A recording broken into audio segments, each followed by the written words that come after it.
I sit alone on the edge of my childhood bed, the one I've slept in for 31 years, holding a framed family photo from my sister's college graduation. We're all smiling, mom and dad beaming with pride, Madison radiant in her cap and gown, and me standing slightly to the side, my smile not quite reaching my eyes. The sound of Madison's sobs drifts up from downstairs, punctuated by my mother's murmured comforts. My hands tremble as I place the photo face down on my nightstand. A sharp knock rattles my door, and without waiting for a response, my father pushes it open. The lines in his face seem carved deeper today, his complexion ashen, been more tan. How could you do this to your own sister? His voice cracks with barely contained rage. Dad, what are you talking about? But even as I ask, a cold red pools in my stomach. Downstairs, now. He turns abruptly, expecting me to follow. In our living room, Mom perches on the edge of the sofa, dabbing her eyes with a crumpled tissue. Madison paces between the coffee table and the fireplace, her designer heels clicking accusingly against the hardwood floor.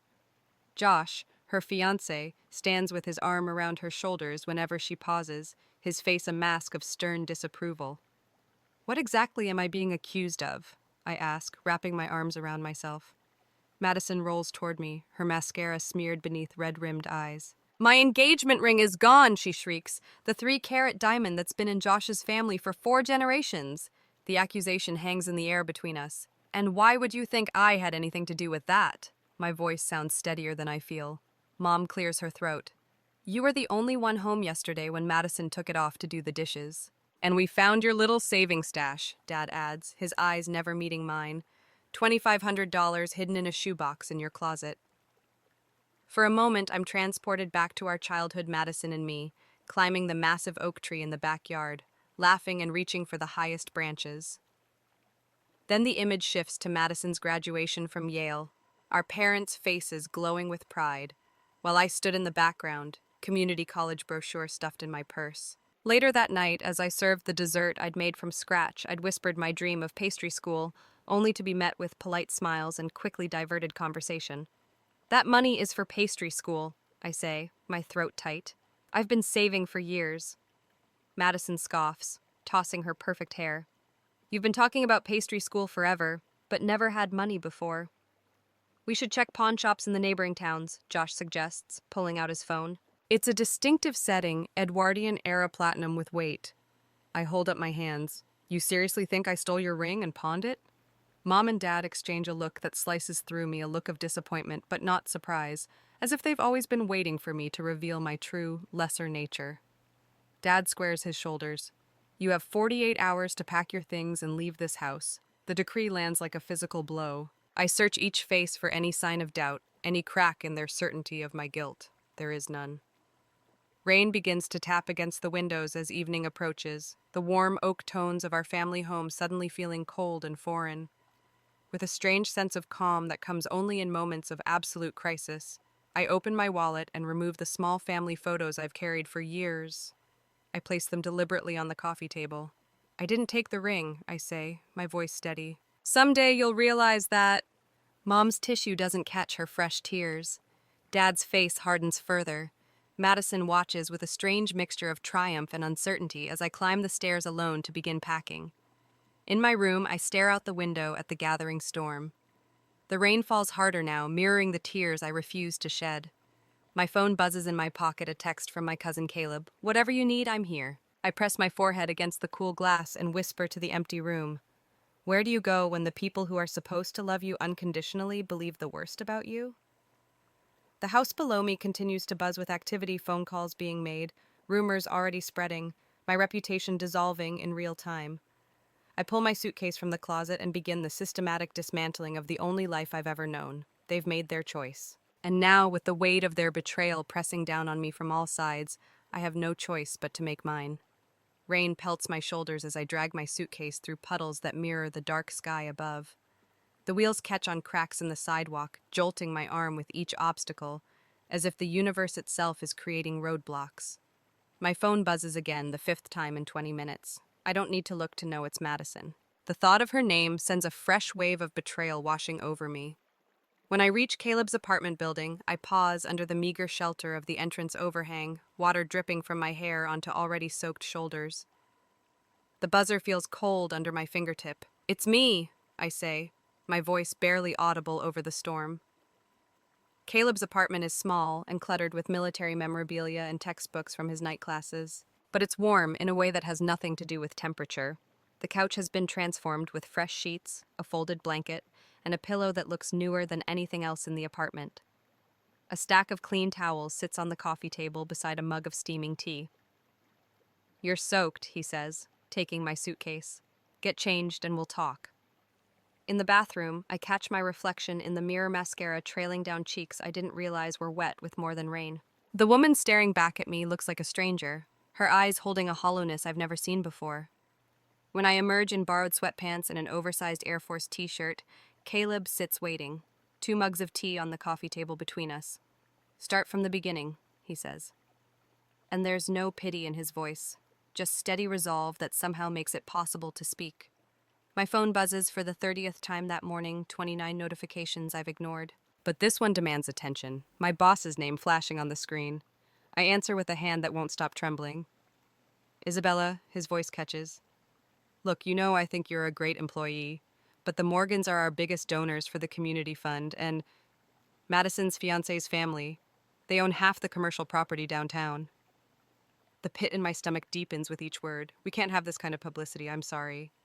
The call ends. I set the phone down carefully, as if any sudden movement might shatter what little remains of my life. Caleb looks up from his laptop, his expression darkening as he reads my face. What happened? I play the first voicemail message from earlier, setting it on speaker. A friend from high school's voice fills the room. Isabella, your sister told everyone you stole from her. Is it true? Call me back. Each message grows progressively worse. By the end, Caleb's jaw clenches so tight I can see the muscle twitch. They didn't just take your home, he says quietly. They're making sure you have nowhere to go. That night, I scroll through social media, each swipe revealing new devastation. Madison's tearful post has hundreds of sympathetic comments. Betrayal and theft within my own family. The person I trusted most has broken my heart. Mom and Dad's subtle reinforcement sits beneath. We're here for you, sweetheart. Family stands together through terrible ordeals. Except me. I'm not family anymore. I keep scrolling back through years of photos, our annual Christmas cards, Madison's graduation, family vacations. In every image, the pattern is unmistakable. Madison at the center, Mom and Dad flanking her, and me slightly apart. Not quite excluded, but not fully included either. They've been preparing to believe the worst about you for years, Caleb observes over my shoulder, handing me a mug of decaf. Look how they're positioned. It's like they've always seen you as separate. The realization lands with stunning clarity. Family is supposed to be who you can count on most, I whisper. Sometimes the family you choose matters more than the one you're born into, Caleb replies. Then his phone buzzes. That's Emma. She's bringing groceries. An hour later, Caleb's small apartment hosts an unlikely gathering. Emma from the store brings not just groceries, but hugs that feel like lifelines. Caleb's friend Marcus offers connections at the warehouse where he works as a supervisor. His girlfriend Tara mentions her cousin needs weekend help at a local diner. As they talk around me, building a safety net I never knew I needed, the contrast sharpens between the family that discarded me and these friends who believe in me without question. The alarm blares at 5 a.m. I shut it off before it wakes Caleb, moving quiet through the unfamiliar morning ritual in his apartment. The coffee maker gurgles as I open my laptop, sending out another dozen job applications before the sun rises. By afternoon, I stand in the back of Rosie's diner, hands submerged in soapy water, scrubbing pots that refuse to surrender their baked-on residue. The work is mindless, but honest. Each clean dish represents a tiny step toward independence. You're overqualified, Rosie had said during my interview, spectacles perched on her nose as she reviewed my application. But you've got honest eyes. Can you start today? At the end of my shift, I count out the meager tips shared with the kitchen staff, $12.43.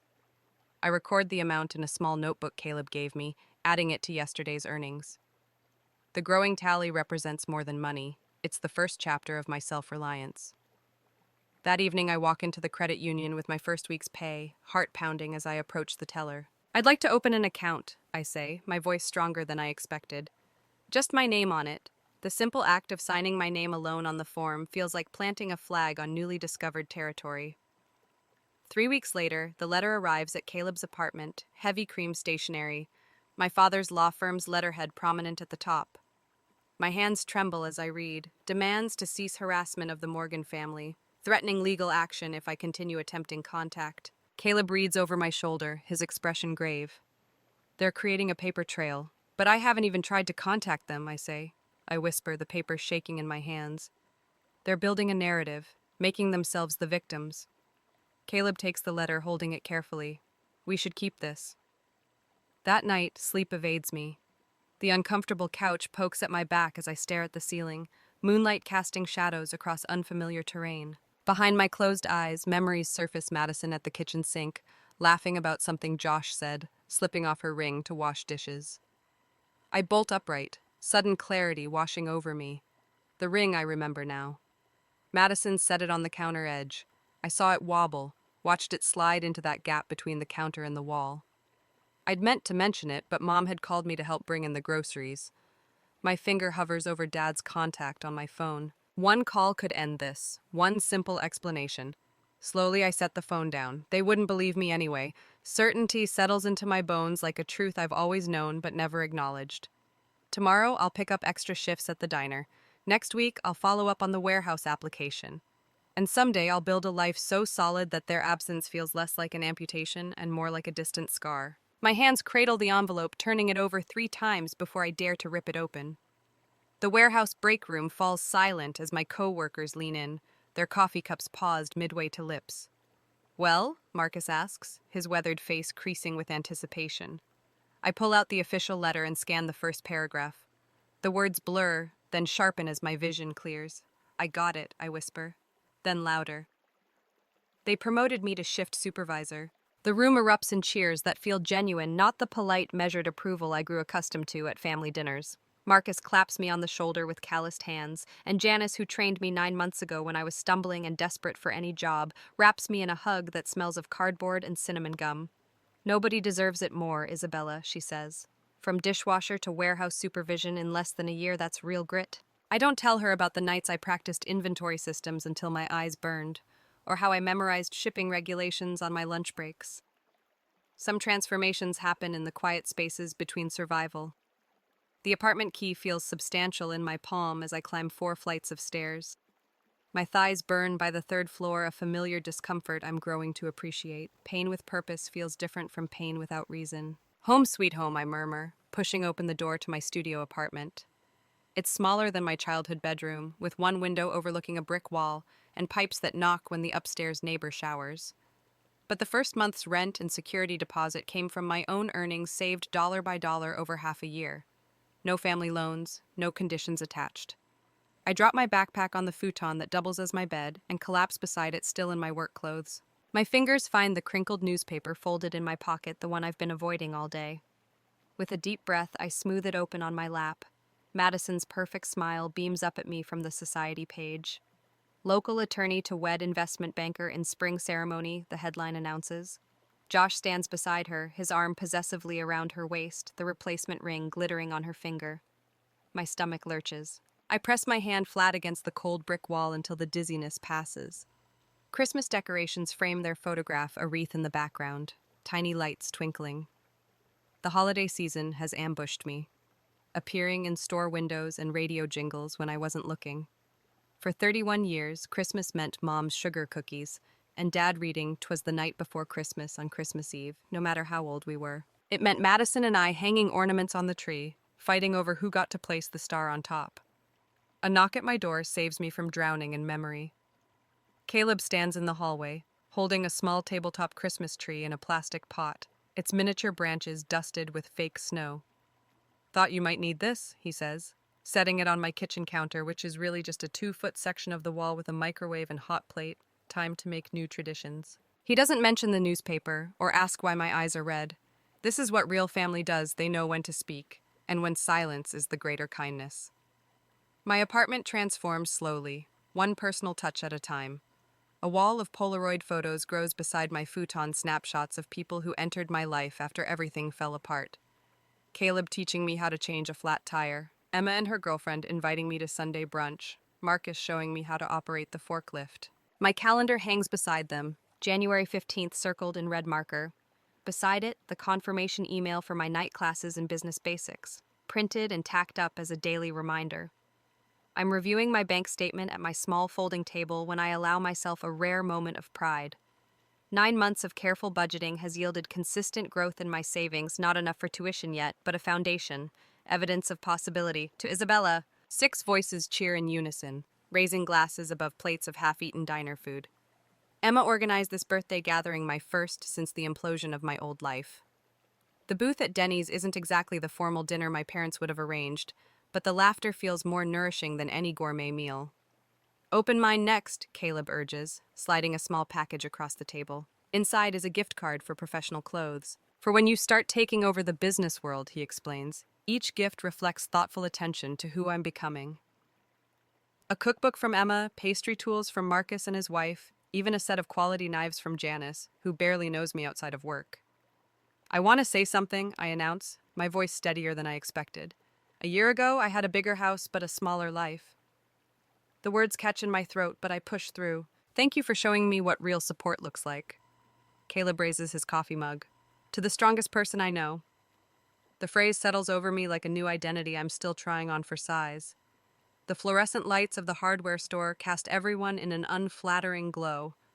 I'm comparing different brands of spackling paste to patch a hole in my apartment wall when I spot him, my father.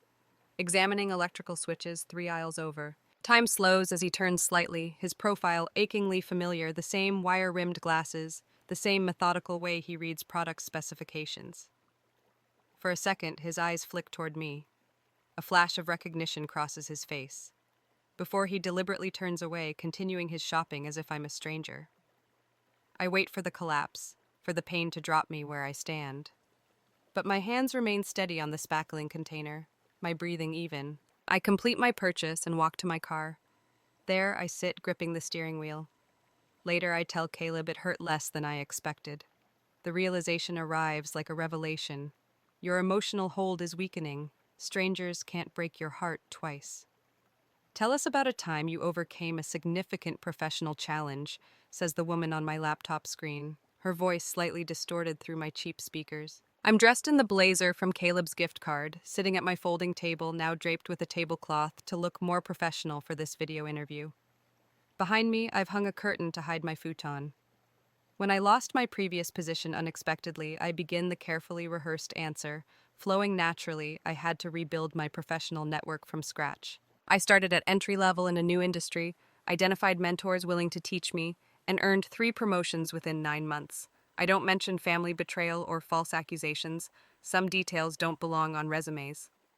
The pastry school application sits completed on my table, a small portfolio of dessert photos tucked inside creations from my tiny kitchen, each one representing hours of practice after long warehouse shifts. Recommendation letters from my new manager and 2 clients praise my attention to detail and perseverance. My scholarship essay begins. True strength isn't avoiding hardship, but finding purpose within it. When the notification appears on my phone, acceptance, followed by an offer of partial scholarship, the quiet celebration feels more meaningful than any elaborate party. I touch the pastry school acceptance letter, now framed beside my bed. 2 years ago, they said I'd never amount to anything, I whisper into my empty apartment. For the first time in years, my smile reaches my eyes. The last nail goes into the wall, and I hang the framed acceptance letter where I'll see it first thing every morning. My tiny apartment finally feels like a launching pad, rather than a fallback position. My phone rings, an unknown number lighting up the screen. I almost let it go to voicemail, probably another credit card offer. But something compels me to answer. Isabella. The voice sends electricity through my body. My mother. 2 years of silence shattered in a single word. My heartbeat thunders in my ears as I struggle to find my voice. Yes, we need to talk to you. A pause, heavy with unspoken history. Then the 3 words that could unravel everything I've built. We found the ring. I arrive at Riverdale Coffee 20 minutes early, slipping into the corner table that offers a clear view of both entrances. The chair's wooden back presses against my spine as I position myself with the wall behind me, a defensive posture, but necessary. Caleb's text drops from my pocket. I'm parked across the street. 1 word and I'm inside. I'm fine. Just stay close, I type back. When I glance up from my phone, they're already walking through the door, 3 figures moving as a unit, just as they always have. Dad's shoulders slope more than I remember. Mom's hair shows more gray, and Madison's designer coat hangs slightly looser on her frame. 4 years carves itself differently on each face. They spot me and falter briefly before approaching. No one moves to hug me good. I wouldn't have known what to do with my arms anyway. Isabella, Dad says my name, sounding foreign in his mouth after so long. Mom's eyes dart across my face, cataloging changes. You look well. Professional, Madison adds, as if surprised. I gesture to the empty chairs. Sit. The vinyl cushions squeak as they arrange themselves opposite me. Mom immediately fiddles with her napkin, folding it into smaller and smaller triangles.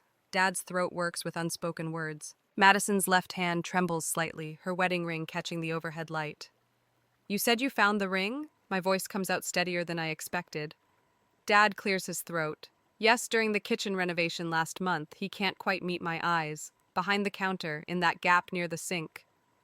Madison leans forward. I remember now. I was cooking that night, took it off because the dough was sticky. Her voice cracks. I must have knocked it off the counter. We jump to conclusions, Mom whispers, her napkin now a crumpled mess. The words hang in the air between us, inadequate and late. Yes, I say, you did.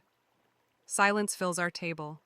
While around us, the coffee shop bustles with normal life baristas calling out orders, the hiss of espresso machines, strangers laughing together. We can be a family again, Madison blurts out, tear tracks already marking her makeup, now that we know the truth. I take a slow sip of my coffee, setting the mug back on the table with deliberate precision. From my shoulder bag, I remove a manila folder and place it between us. This is what your accusations cost me. Dad flips it open. Inside are newspaper clippings with my name splashed across the local gossip column, screenshots of Madison's social media posts about betrayal within her own family, a termination letter from my former employer citing character concerns, bank statements showing my climb from zero to stability. Dad blanches. We can help you get back on your feet, financially, I mean. A laugh escapes me, sharp and genuine. I've been on my feet for years, without you. You made a terrible mistake, Mom says, her voice small. I need my sister back, Madison pleads, reaching across the table. I don't extend my hand to meet hers. I'm not the same person you threw away. Time stretches between us as they absorb this. I watch comprehension dawn in 3 different ways. Dad's jaw tightening, Mom's shoulders sagging, Madison's eyes widening. Since you last saw me, I continue, I've been promoted twice, supervised 16 people. I completed my pastry certification with distinction. I have my own apartment. Each achievement lands like a stone between us. I did all of this without a single dollar or word of encouragement from any of you. Dad shifts in his seat. You didn't need us after all. His words reveal how little he understands. I needed you, I correct him quietly. I just learned to live without you. Mom dabs at fresh tears. This time they seem genuine. Madison leans forward eagerly. So you forgive us, right? You'll come to Sunday dinner?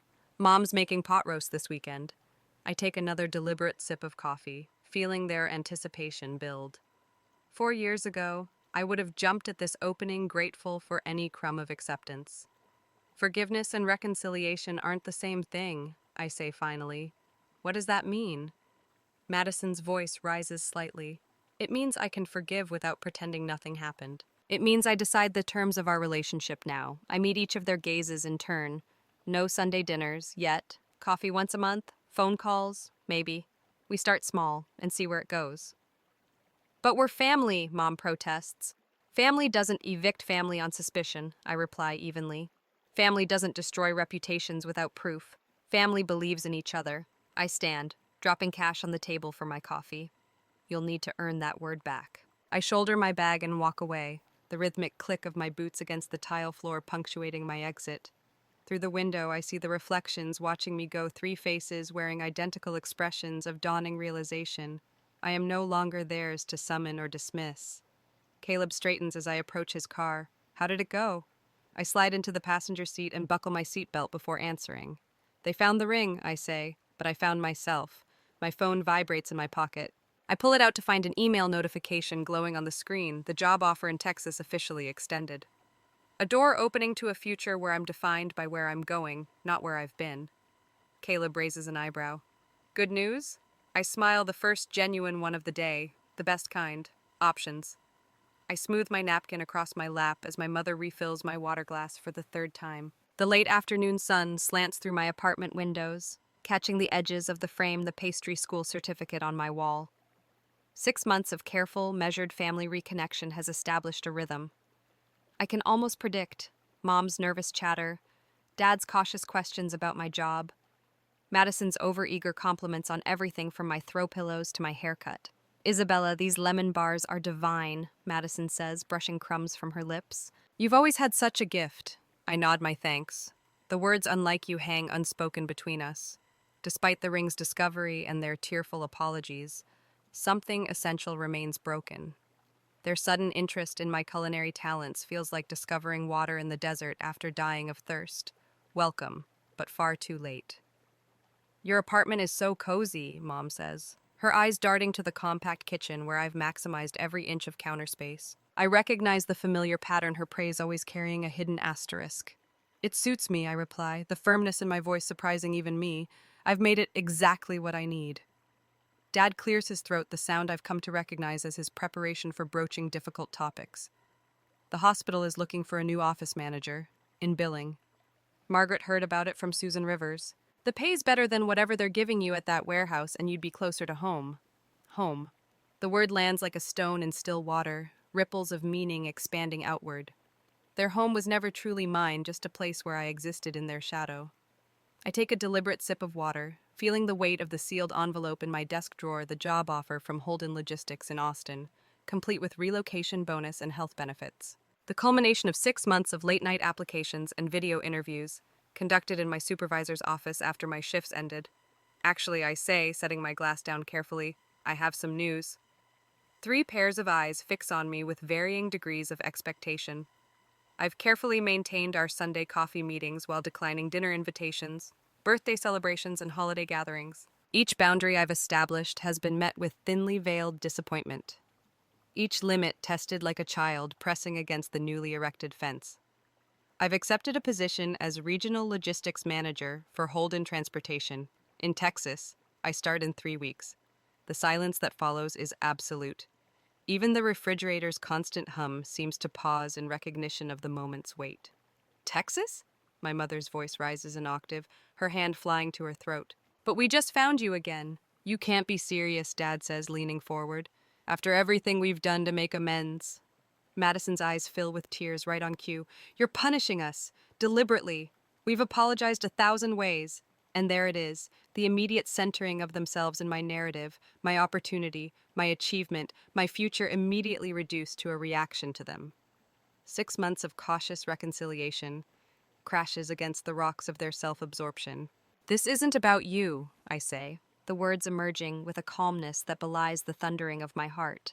This is about my career, my future. Your future is here with your family, Mom insists, reaching for my hand across the table. I pull back slightly, just enough to maintain the physical boundary that mirrors my emotional one. My hands begin to tremble, not with the old, familiar anxiety, but with something electric and unfamiliar. 6 months of measured smiles, careful nods, and swallowed responses surge upward like a tide I can no longer contain. For half a year, I've calibrated every word, monitored every expression, maintained perfect control in their presence. Not anymore. My coffee cup clatters against its saucer as I set it down too hard.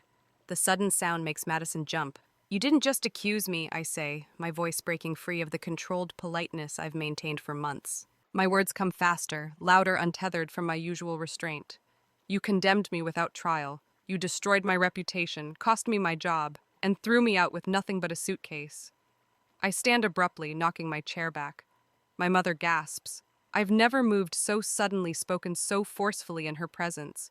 The Isabella they know doesn't disrupt, doesn't demand, doesn't disturb the careful performance of family harmony. I stride to the window, my reflection showing flushed cheeks and bright eyes I barely recognize.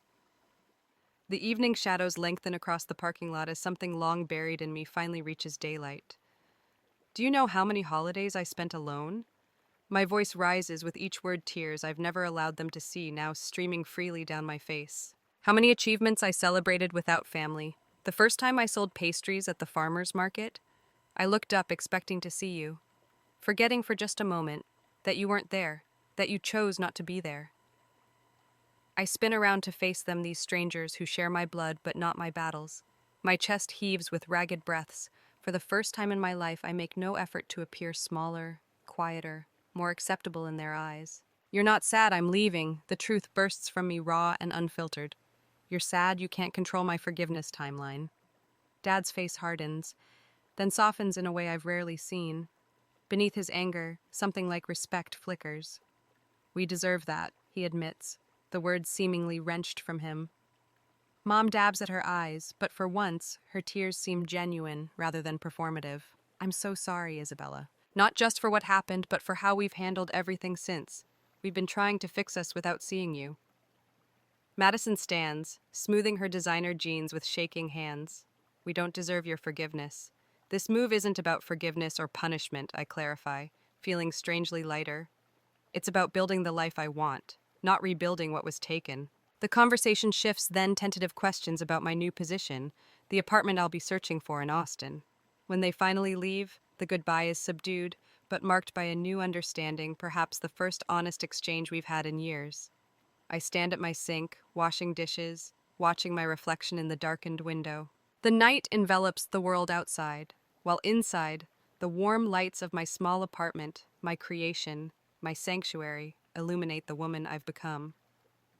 My phone buzzes with a text from Caleb. Proud of you. Texas won't know what hit it. I smile, touching the frame of a photo taken at my pastry school graduation. Me and Caleb, my chosen family, my future, finally, mine. Emma and the others who became my chosen family. Sometimes the bravest thing isn't staying to fight, but knowing when to walk away. I stand in my kitchen in Austin, sliding freshly baked maple pecan tarts into white bakery boxes. Morning light streams through the window, catching on the certificate hanging on my wall. Isabella Morgan Pastry Art Certification. The apartment smells of butter and sugar, of possibility. My phone buzzes with a text from Emma. Sold out again this weekend. I smile as I reply. 30 orders had to turn people away. The weekend history. Business started as a way to keep my skills sharp while working at Meridian Logistics, but word has spread. 3 weekends ago, the food editor from the local paper called. The review comes out next week. The kitchen timer chimes, and I slide on oven mitts to retrieve the last batch. These are for Mrs. Hernandez in 4B, who reminds me of what a grandmother should be. She tells stories of her own fresh start in Texas 40 years ago, listens without judgment, and declares my pastries worth the extra insulin. My reflection catches in the oven door, shoulders straight, eyes clear. I barely recognize the woman who arrived in Texas 1 year ago, carrying more emotional baggage than physical belongings. The Christmas tree in the corner is small, but perfect. Decorated with ornaments I've collected in my new life, no heirlooms, no history, just fresh beginnings. Caleb is flying in tomorrow, bringing a box of snow from Nebraska.